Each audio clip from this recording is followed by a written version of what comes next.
Everybody's like, well, I missed out on the housing boom. So what? Doesn't matter. You're in a better market. Bitcoin's so much better than housing. You don't own enough Bitcoin. Bitcoin will replace the US dollar.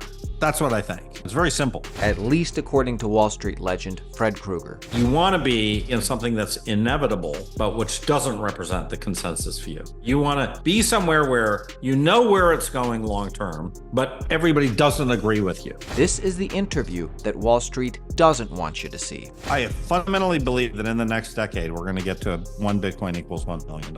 It's going to 1 million, and then it's going to 10 million. Do two things: smash the like button and send this video to a friend who needs to get into Bitcoin. Let's jump into it. Fred Krueger, Stanford PhD, entrepreneur, Wall Street legend. You have a background on Wall Street, a background in analyzing markets. Before we even jump into Bitcoin, what are your general thoughts on the economy and markets today in 2024? Where do you see this going? I think we have been in a massive bubble for the last 20 years that has been driven by money printing. And that bubble is only going to continue. And Bitcoin is going to be the main recipient of that bubble. But I think stocks will do okay, but I think they aren't going to perform as well as Bitcoin at all. Hmm. So I think we're in an everything bubble. That's my thesis. It's been my thesis. And, that means all assets go up. And you have to own assets. Betting against the bubble, betting that the bubble will pop is not a good bet. And betting that we're going to get lower prices is not a good bet. Hmm. So not even talking about the power law yet, but just now Bitcoin versus that macro backdrop. Bitcoin, fundamentally speaking, why do you say Bitcoin's going to outperform? What's your Bitcoin thesis? We have this world in which the government is spending something like 10% more every year than it should. And it has to pay back all this extra debt that has been accumulating over the years. And as a result, there's just endless flooding of the money, flooding of the markets with excess liquidity. And so that money is going into hard assets, right? So the number one place that money is going is real estate, right? That's the sort of obvious one. And, apartments in New York, apartments in Los Angeles, and major cities, these things have appreciated a lot. Then, of course, you have all the boomers who are saving in sort of indexed funds. And because there's, a certain amount of index fund shares available, those things are going up. Those are being bid up. And so now we have this new instrument, which is sort of coming into its 16th year now. It's a finite supply instrument, but it's also an instrument which, unlike stocks or bonds or real estate, only 1% of the investing population really owns. So we have two things that are happening. One is this move towards hard assets, and the second is this discovery of an asset class for most people who are just not participants in this asset class. And I would argue that second thing is the main driver at this point. It's not even the debasement of the currency. It's the discovery of this new asset class. So it's people like Elon Musk or Michael Dell or Michael Saylor or, everybody buying iBit, right? All those people are relatively new to Bitcoin, and they are discovering Bitcoin for the very first time, and they're putting a substantial amount of their net worth in Bitcoin. Now, it could start out slow. It could be 1% to start out, but it's going to become over time a bigger and bigger and bigger part of everybody's asset portfolio. And that adoption of Bitcoin as an asset is going to mean that it will perform much, much better than other asset classes, in my opinion. And Bitcoin is a solid 15 years old, but you say that to Wall Street, this is Bitcoin's first year. Can you dive into that one? Yeah. So look, I mean, I would say most most people on Wall Street are sort of the Jamie Dimon kind of opinion. They don't believe in it. They think it's a joke. They think it's a pet rock.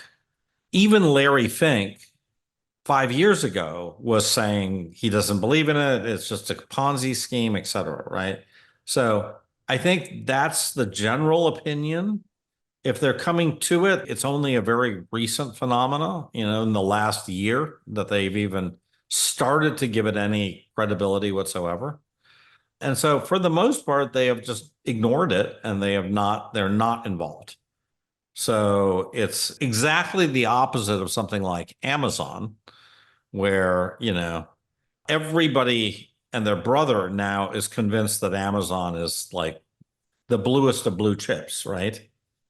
But back in 1999, a lot of people thought Amazon was a complete over speculative bubble stock, right? So we've completely changed the narrative where, these FANG stocks look like they can never go down. They have just this infinite monopoly. They always will come up with new products. They will be able to increase their margins forever. And so that's sort of that's the consensus view. The consensus view on Bitcoin is it's interesting, but it's extremely risky. And maybe you want to own a tiny bit, but it's like very, very risky.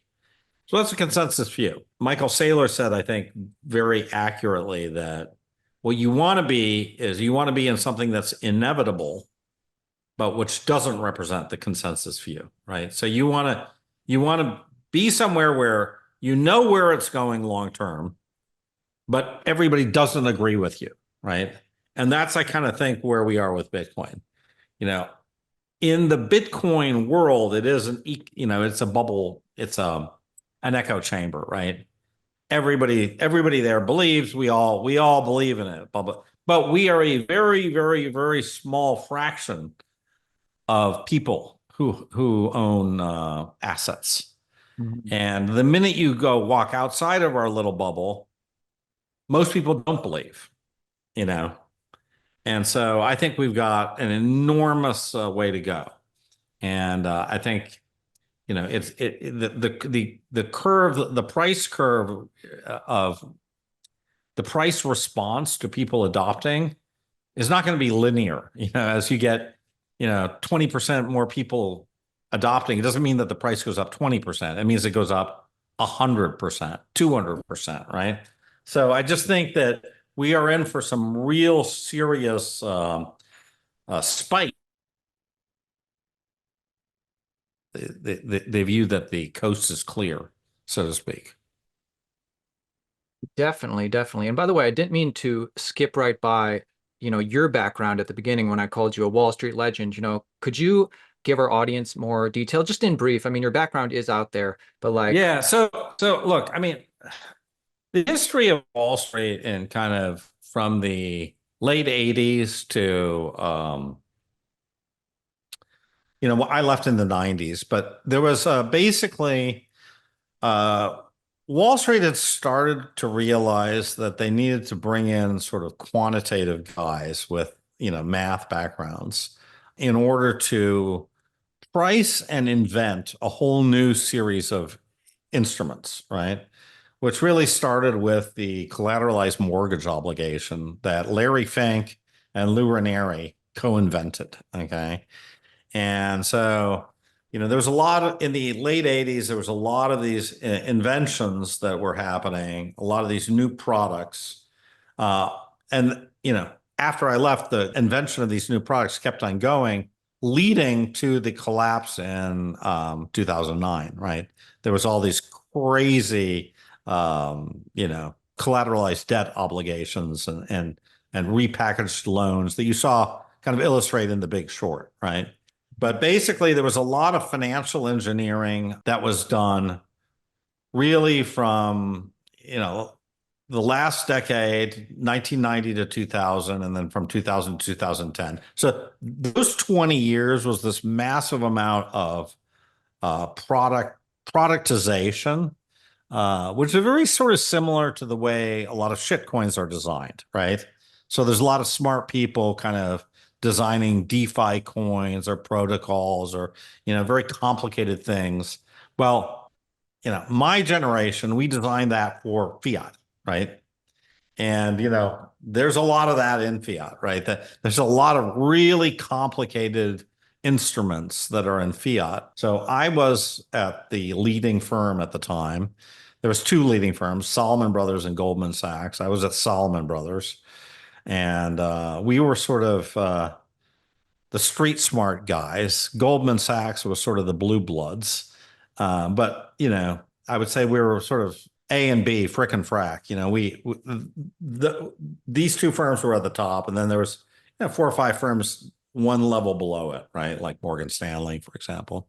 Mhm. Now all that's changed. Salomon Brothers got absorbed into Citicorp, and it basically its business died. But the whole business of that I was involved in, which was arbitrage and taking a lot of risks and so on, really stopped. And we've sort of pivoted into a new kind of productization for which BlackRock is kind of the epitome. It's the ultimate winner in that new world, right? Which is sort of like this McDonald's style menu of ETFs, right? Sort of like, they say there's an app for that. And well, there's an ETF for that kind of, and there's a BlackRock ETF for that. So, if you like India, there's the India ETF. If you like technology, there's the technology ETF. If you hate technology, there's the inverse technology ETF. Yeah. So whatever you want, there's an ETF for it. And and I kind of emerged on Twitter just because when the ETFs were about to get released, I was like, wait a second, this thing is going to be huge. And I sort of said, like, I realize it because I was from that Wall Street background. I know a lot of these guys. I still trade. I mean, I do all this stuff, right? And I was like, no, this is the missing piece, right?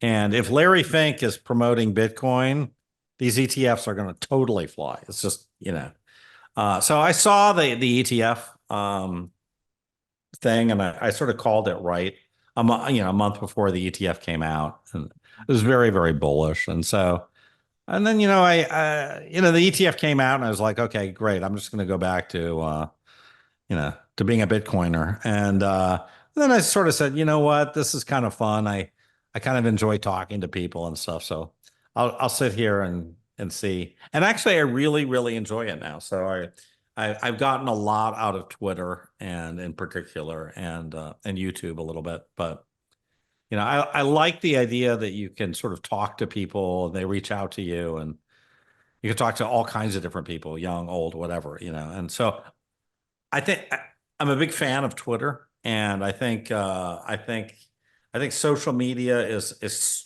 in this world, it's extremely powerful, right? And it's something you can't buy, right? Mhm. You can't buy the fact that you have a post and you just get tons of engagement on that post, and some guy writes to you and says, "Hey, have you considered this or that?" And we're like, "Whoa, that's interesting." So, it's And it's really opened up my world, I would say.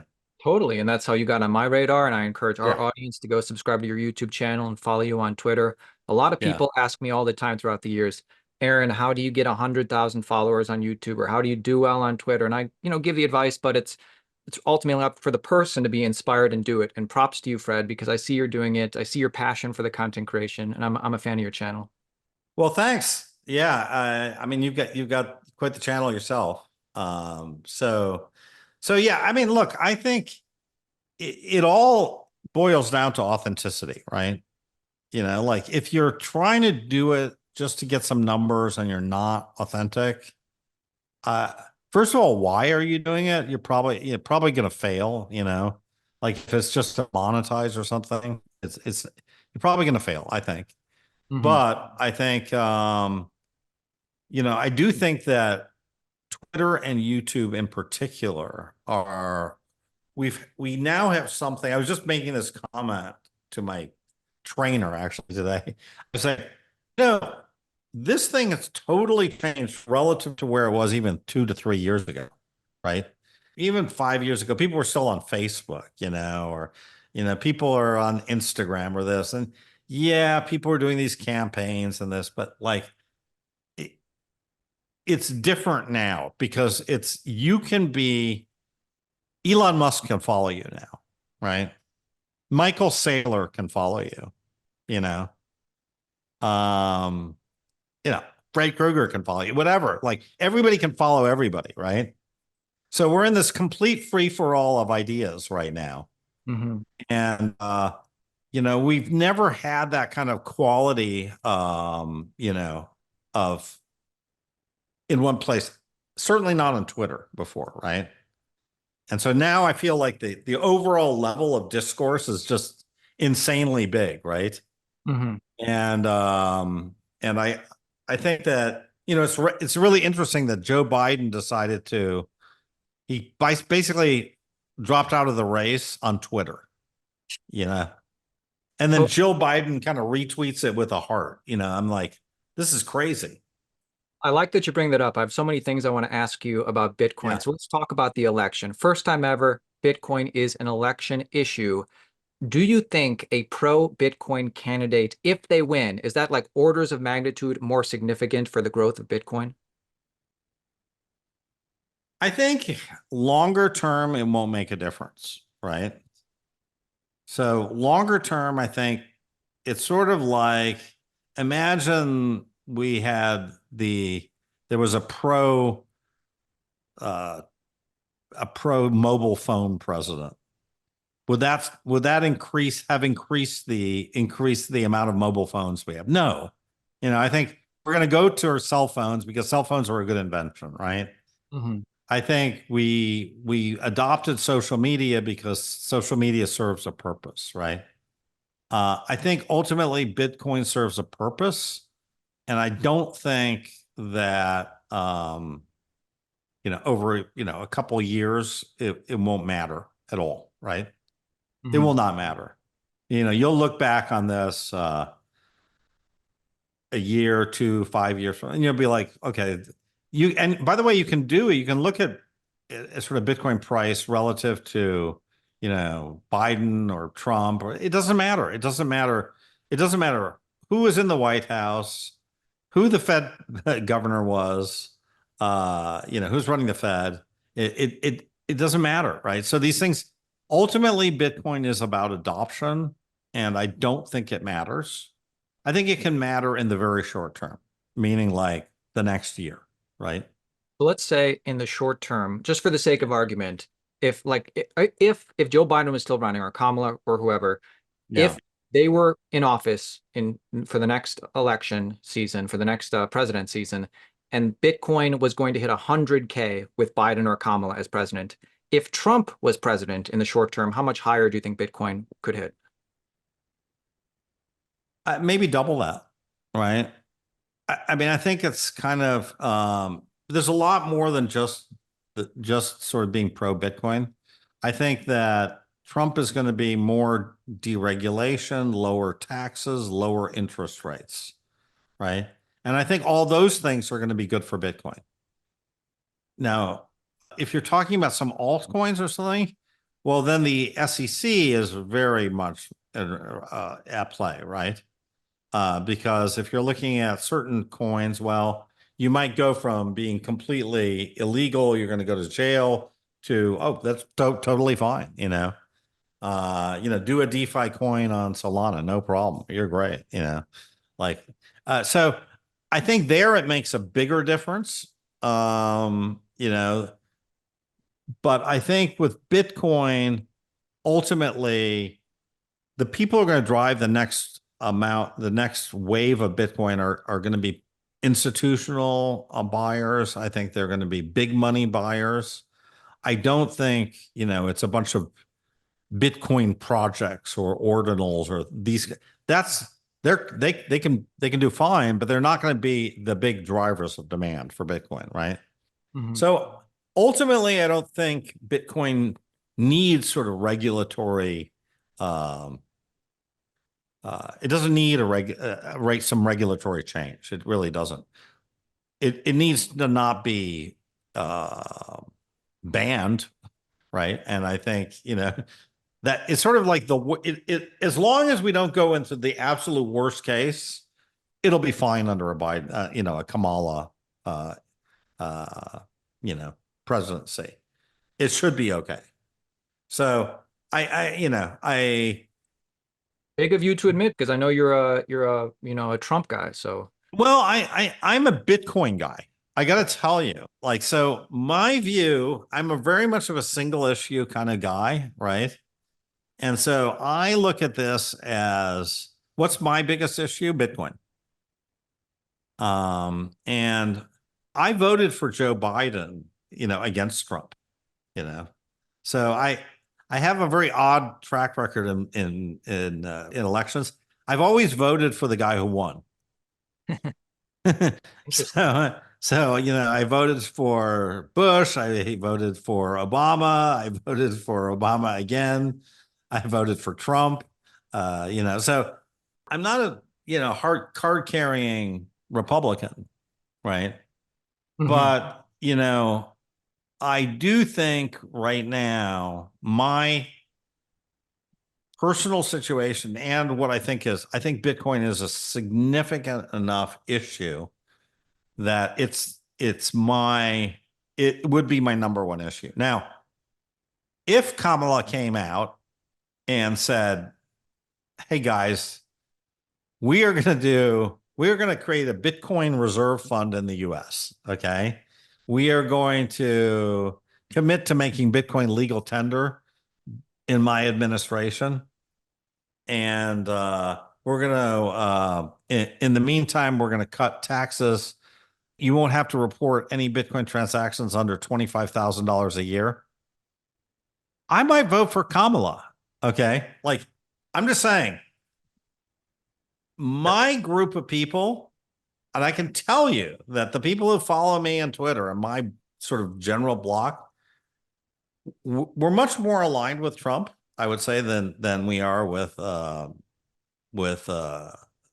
of the Biden team. But it's mainly because the Biden team has just been so awful with respect to cryptocurrency, and we just don't trust them at all, right?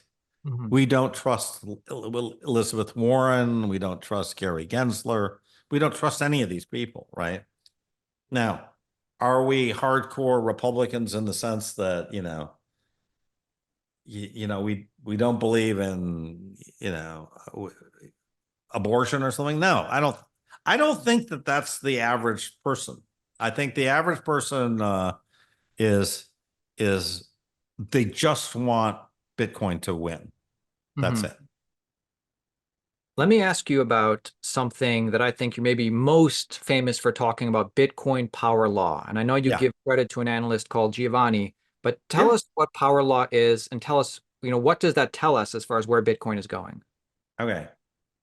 So I think when you look at Bitcoin very specifically, not altcoins, right? We have a 15-year history of Bitcoin, right? When Bitcoin started in trading, right? And started trading in 2010, okay? It started trading around 10 cents, okay? That was there were a few early trades, but let's just say right around October 2010, right? And we have now data from Bitcoin trading at 10 cents, all the way up to $73,000, right? So we have 15 years worth of data with almost a 1 million X difference between the high point and the low point, right? So that's 10 to the power 6, right? So you have 6 orders of magnitude of data, of price data. Now, if you look at this data just in regular space, it just looks like, wow, I must have missed the boat. There was all this super cheap Bitcoin back in 2012, 2013. Then it went up like crazy in 2017. Then it completely crashed. Then it went up like crazy in 2020. Then it crashed in 2022. Now it's back up. what to make of it. It makes no sense, right? It just sounds like this is just like the most volatile thing. There's no rhyme or reason. Now, if you look at this thing, instead of looking at it in just regular space, you take the logarithm of time since the Genesis block, right? And then you take the Bitcoin price, but you look at the logarithm of Bitcoin price. And now you plot it out. Well, now it looks actually like it's very consistently going up to the right. Okay. It's certainly making few wiggles, but it's very much going up in a straight channel, right? Mm-hmm. And so you can then look at the volatility of this thing in log space, and you can look at the correlation to the line that it is. And you notice that it's a 97% correlation, 96% correlation to this line. You don't get that kind of fit with just randomly. You know what I mean? You might get it over a year or 2 years, but you don't get it over 15 years with a 1 million X difference between the lowest point and the highest point. You just can't, you just never see that. This is not something you ever see. So, I would say that is in and of itself just absolutely remarkable, right? So if you look at that and you plot the data yourself, you're like, oh, it almost is too crazy to be true. But then when you look at like the number of addresses that have 1 Bitcoin in them, right? There's also a power law, right? You look at the number of addresses that have $1,000 in them, also a power law. You look at the hash rate of the entire Bitcoin network, it's also a power law. So there's too many coincidences to say this is chance. It's not chance, right? What we have here is we have a very clear model of something that is getting adopted, right? And it's getting adopted not as a payment technology, but as a savings technology. That's what it's. So more and more people are coming, they're going, this Bitcoin thing, it kind of looks like digital gold. It looks like something I can save my money in for a little bit, for some time. So Not for a day, not for a week, but a year, what prices does the power law suggest will happen in the future? So it has a very clear way of predicting that, which is we're going on the best way I could describe it is we're moving on a compound growth rate, but the compound growth rate is slowing. So right now the compound growth rate is about 40%. Okay. So we know that sort of the trend line is up 40% a year, which is a lot, right? 40% is a lot. Now in 20 years, right, it'll come down from 40% to 20%. Okay. So it's definitely going down. Now 20% is still an enormous rate, right? 20% increase. I mean, that's a lot, right? Yeah. Yeah. So it's not dying down anytime soon. It's just slowing down, right? So that's the first thing it can say. And right now we're sort of at the trend line point. Now, it also statistically has this behavior that, and since everything's in log space, you can sort of think about this thing as saying every year you have sort of equal probability of going down by half or doubling. So, here we are at, let's call it 70,000, right? So we have equal chance of going down to 35,000 or to 140,000. That's the sort of the volatility of it, right? Now, I happen to think we're going to go up to 140,000, not down to 30. Now, on the upside, it can shoot more. It can shoot not just 1 standard deviation, but 2, 3. So it could go, instead of going up to 140, it could go up to 280,000. It could even go up to 500,000, right?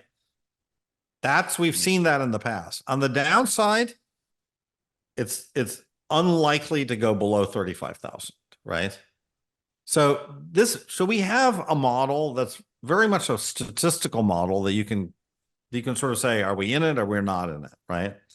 It doesn't have a ton of predictive power for what's going to happen over the next 3 months. In fact, it has no predictive power for that, right? Like what's happening between now and the end of the year, Fred? Power law doesn't tell me that at all, right? Power law is useful for saying, where do we think this thing is going to go over the next 5 years, right? That's kind of where I think it can give some value. I don't think it has any value right now as to where are we going to be over the next 3 months, especially given where we are in this power law, which was we're sort of right in the middle of the band, right? So if we were super, super cheap, I would say load up the boat. You have to buy it, because we're never going to be this low and et cetera. Well, that's kind of where we were a year and a half ago. And I was telling everybody, go load up the boat, buy it. And most people were like, are you kidding me? Bitcoin's completely crashed. I'm not interested in loading up the boat. So, it Let me ask you this, because you put a lot of stock in the power law as far as being statistically significant over the laws of the past, stock to flow or whatever. My question is, you had Jim Bianco on, macro analyst, on the other day, and he said, and it surprised you, power law will work until it doesn't, and overall he believes the model is flawed in that way. What do you say to those doubters of the power law? Well, most of the people who say they doubt the power law have not even studied the power law. They don't even know what it is. So it's just sort of like saying, I don't believe in math. And by the way, I've never studied math. Okay. So like, I don't believe in, Fermat's last theorem. What's Fermat's last theorem? No idea, but I don't believe in it. So it's sort of like, okay, hard to argue with somebody who doesn't know what they're talking about when they're saying they don't believe in it. Now, if somebody actually went and did the analysis and came back and said, okay, Fred, I did all the analysis. I've done this. I plotted out for myself and I still don't believe it. And here's why. I've not met such a person. Right? The only people I've met who say that are people who are, I don't believe in models. I don't really believe in, I don't think you can model out the future. So which is, it's sort of, I mean, I understand the general thought process, but everybody, if you're an investor, you have to have a model, right? You have a model, your model might be, I'm investing in stocks because stocks have gone up over the past. Well, that's a model, it's a simple model, but it's a model. So Jim Bianco is a smart, known guy. You think he just hasn't done the homework? He brushed it off too easily? I think there's not just Jim Bianco. I think there's, he represents the majority of people, not the minority. Okay. Again, the majority of people on Wall Street are starting with the presumption that this stuff is that they don't understand this thing properly. And I would say in particular Bianco, because he also came from an Ethereum background and still is, So I asked Jim, I'm like, okay, how much Bitcoin do you have versus Ethereum? Because 2 to 1, I have twice as much Ethereum as Bitcoin. I go, well, altogether, would you say you have less than 10% of your net worth in crypto? He's like, oh yeah, of course, much less than 10%. Okay, well then by definition, you have less than 3% of your net worth in Bitcoin. Okay, like for you, it's an academic subject, right? It's an academic thing. It might be just like an opinion on, I don't know, dentistry or something, I don't know, like a subject that neither you or I have any interest in, right? But so I think he's looking at it very academically. I think he's extremely cautious. He's discounting everything. He's looking at it like, this stuff's kind of like, it might amount to something someday, but it probably not. So, and Ethereum seems like it's more useful than Bitcoin. So it's more modern. Bitcoin's like MySpace, Facebook, Ethereum's like Facebook. So, I think he's wrong, but my view is in general, and this, you may disagree with this too, but like my view in general is, while I don't think altcoins are all going to zero, okay, I do not believe that. And I do believe that, some of them will outperform Bitcoin on the next, in the next, 10 years for sure, right? But I do think that Bitcoin dominance is going to increase. Okay. So I think that the big play here from a big macro perspective is that Bitcoin is going to become the world currency. Bitcoin will replace the US dollar. That's what I think. It's very simple. Right now, the money of the world is the US dollar, right? It hasn't always been, it was the British pound before that. It was gold before that, but, right now it's the US dollar. I think we are going to go from a fiat system to a Bitcoin standard. Now, there's going to be other use cases for cryptocurrencies. I agree. I happen to agree with Larry Fink. I think tokenization of all assets will happen, right? Because I actually think settling stocks the way they settle makes no sense. I think people will be able to transact all kinds of things using blockchains. But I think they're competing for a much smaller piece of the pie than Bitcoin, which is literally competing for the next world currency, right? So I think that's about 90% of the pie, and then everything else is 10% of the pie, right?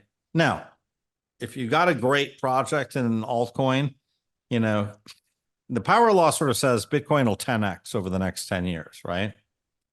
Can you find an altcoin that'll do better than 10x in 10 years? Probably, I'm sure there's some that will, right? Which ones? I don't know, but there's definitely going to be interesting projects in altcoins, 100%. But just from a macro point of view, I think that there's this very good bet right now, which is that Bitcoin's going to roughly 10 to 20x over the next decade, right?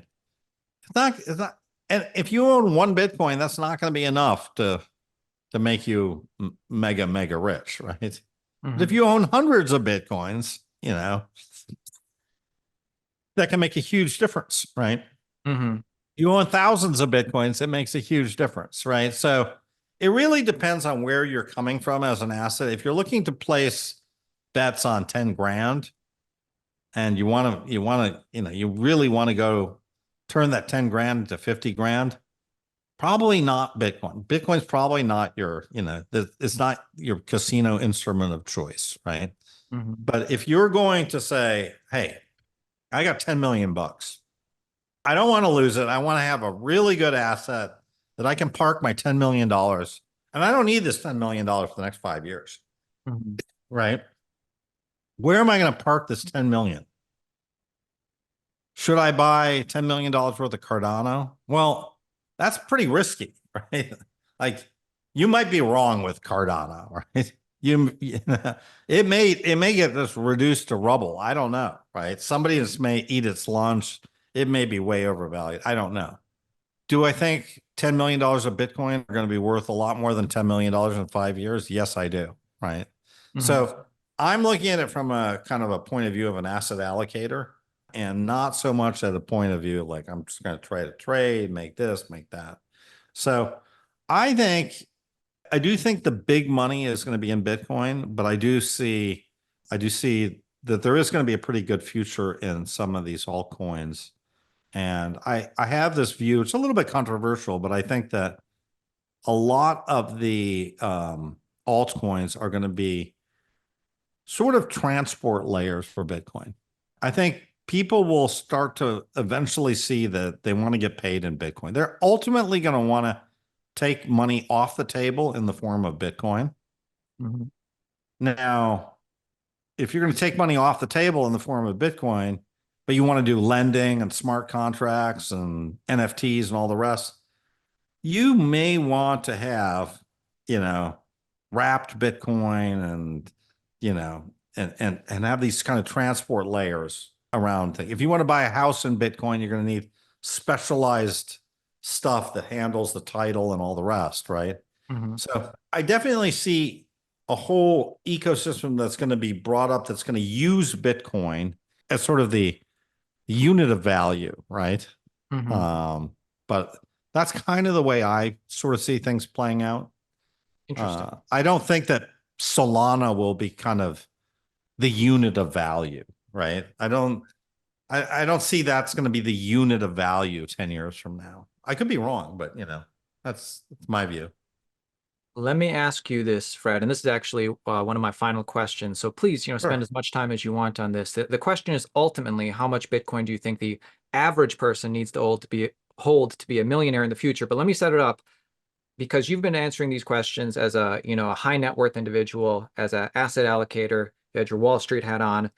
Imagine it from the average guy. I think the average salary for a male in the US is around $70,000. Even if you're making $150,000 or $200,000, you're not going to get hundreds of Bitcoin. You're not going to get thousands of Bitcoin. Right now, if you hold about 15 Bitcoin, you are a millionaire.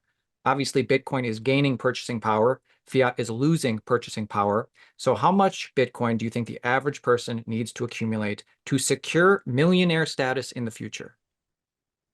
Well, I definitely think one, right? One Bitcoin is my answer, right? But you may not be able to get to the one Bitcoin immediately, right? But I definitely think you need to kind of have your eyes on getting to that whole coiner kind of status. And, so people ask me all the time, where do you think Bitcoin is going? I said, it's going to 1 million and then it's going to 10 million, right? That's kind of my view. But like, $1 million is not what it used to be, right? But but I do think I fundamentally believe that in the next decade we're going to get to one Bitcoin equals $1 million, right? I think a lot of Bitcoiners believe that. So the question is, how do you get to one Bitcoin? Okay. Well, I think the first thing to do is rule number one: never sell your Bitcoin, ever. Okay. So you just have to get in the mode of, okay, I made some money here. I did something. I did this job. I got some money. Take some money. Put some money off the side. Put it in Bitcoin. Okay. Oh, I rented out the spare room in my house for an Airbnb. I'm getting a little bit of money there. I'm stacking sats. Take it out. Put it in Bitcoin. Right. I think you got to look at this thing as your savings account over the next 3 to 5 years. And you should try to save as much as you can in Bitcoin. That's my view, right? And it doesn't matter how much you have, you should try to save it, right? So what does that mean? Don't buy a house. That would be my first advice, right? Do not buy a house. Resist the temptation to buy a house. Do not say, oh, I'm going to buy a house and Airbnb it out. Resist that temptation. Say, you know what? Whatever your idea is, let's just take that idea off the thing. We'll put it down, push it out 5 years. What you need to do is accumulate some Bitcoin now. That's what I think. Because I also think the next 5 years are going to be the best years to save for Bitcoin, right? So, you really have an opportunity in the next 5 years, regardless of your age, especially if you're young, right? You should absolutely resist the urge to spend your money, I would say. And I would also resist the urge to try to take really crazy risks to, like, I was reading this story about some guy who took his wedding money and he put it all on some meme coin because he wanted to take a honeymoon. He didn't have enough. Like, don't do that kind of stuff. You know what I mean? Like, just take your money and put it in Bitcoin. Just get enough. Start focusing on how much Bitcoin you have, not what's the dollar value of that thing. Try to get to one Bitcoin, I would say is, and I think if you're at one Bitcoin, that's, you know what? that's a club. That is a club, right? That's a club with about 1 million people in it, right? Try to get into that club, you know. That's what I would say. And then make sure you hold on to your Bitcoin properly. You know, do cold storage, and I would even recommend doing even a multi-sig, you know, just so you really understand that big. And then the one thing I would recommend doing is transacting a little tiny bit with Bitcoin, okay, now and then, just so you really understand how it works, right? So maybe it's just, you know, maybe you go out and buy, you know, some coffee with Bitcoin, or, you know, maybe you go find the restaurant in your town that accepts Bitcoin, you know, just, you don't have to go crazy. Just do a little bit, go with the Lightning wallet, do something, you know, just use your Bitcoin a little bit, right? Mm-hmm. So you don't forget how to use it. You know, don't just put it away and forget about it. Because it's kind of like you got, you know, you got to learn to drive. You got to drive all the time, and you got to continue to drive. You got to take your wallet out, make sure you understand it. And so Definitely. that's what I would say. That's my advice to you. But I think the good news is you're actually in a really good spot, right? Everybody's like, well, I missed out on the housing boom. So what? You doesn't matter. You're in a better market. Bitcoin's so much better than housing, right? Housing was for my generation. It's nothing. Like, so what? Like, you know, yeah, your houses are expensive. So what? Then don't buy one. You know, do not buy a house. That's the answer to that, right? Mm-hmm. Don't complain about it. Don't whine about it. Just don't buy a house. You know, if there really is too much expensive, move somewhere where it's cheaper, you know, and buy Bitcoin. That would be my statement. So You're saying one, I'm pretty enthusiastic, I would say. Yeah. and you're saying one Bitcoin, in your opinion, basically guarantees you millionaire status in the future, in your opinion. I do. I think I think you'll get there. I think there's only 1 million people. Look how many millionaires there are, right? You know, there's probably, you know, 100 million millionaires out there, right? But how many people can own one Bitcoin? Well, by definition, there only can be 21 million people owning one Bitcoin. And actually Right. a little less if their Bitcoin's lost. Or What? I mean, or Even never mind. less, yeah. Yeah. Let's say and some of those people aren't selling, like Michael Saylor, right? He's never selling. So there's probably less than 10 million people who can own one Bitcoin. Mhm. Ever. I would say probably less than 5. There probably will, the peak number, it may never even get beyond 3 million. So do you want to be in the top 3 million out of a population of 8 billion? I would say, yeah, you do, right? You 100% do, right? So, you know, the numbers are great, right? Like if you can get to 1 million, and there's only 5 million people let in the entire world, that's not that enormous. I don't know what the size of Columbus, Ohio is, but you know what I mean? We're not talking about New York City, you know, 3 million people, you know. So we're talking about Atlanta, okay? You know, that's how big your club is worldwide. You know, so I think you're still in very good shape. And I think it's going to get harder and harder and harder. You come back 10 years from now, people will be like, how the hell did you ever get a Bitcoin? How did you do it?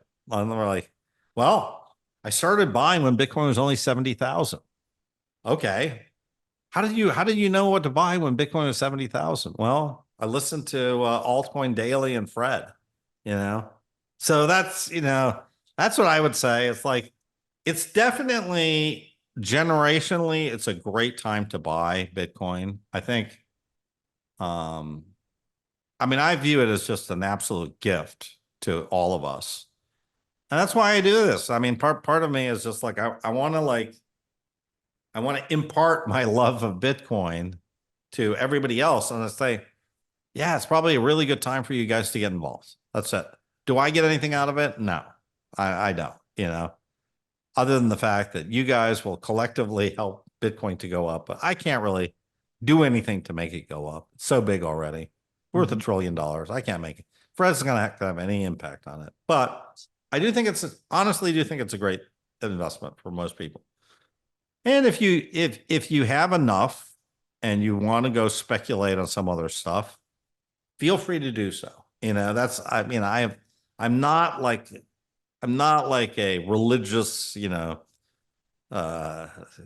Spanish Inquisition style maxi. If you want to do whatever you want to do, you want to buy an NFT, go buy your NFT. I have a few NFTs. They're great. Why not? I support artists. It's fine. Totally. Fred, Right. thank you so much for coming on today. I encourage our audience to go follow Fred on YouTube. Thanks a lot, man. And X. Really appreciate it. Thank you, Fred. Final words. Please give our audience plug whatever you want. Final words for the Altcoin Daily audience. You know what I would say? Final words is study the history of Bitcoin a little bit. And I have a book that came out, but unfortunately it's all sold out. But we're probably going to do some kind of second edition or something. But I would say just Bitcoin has this very rich history, and I would encourage people to talk to the OGs, listen to the OGs, join one of my spaces, because we got a lot of really OGs on my spaces. And I think you might learn something about how do we get here? So and whether you're into Bitcoin or you branch out and you get really involved in an altcoin, the history of Bitcoin is really important. It's like the history of the United States, right? You better learn the Gettysburg Address. You know what I mean? Like you got to understand the Civil War a little bit, and we had civil wars in Bitcoin too, right? We had the block size war. So we spend a little time, educate yourself as to how we got here, who are the people involved, what did Satoshi mean when he did all this stuff, And there's all these people before Satoshi that informed the decision to get to where Bitcoin is, right? So I don't know. I'm fascinated by that stuff. I think everybody should really delve in a little bit, and I think it's fun stuff. So that would be my final words. I like it. Thanks a lot, Fred.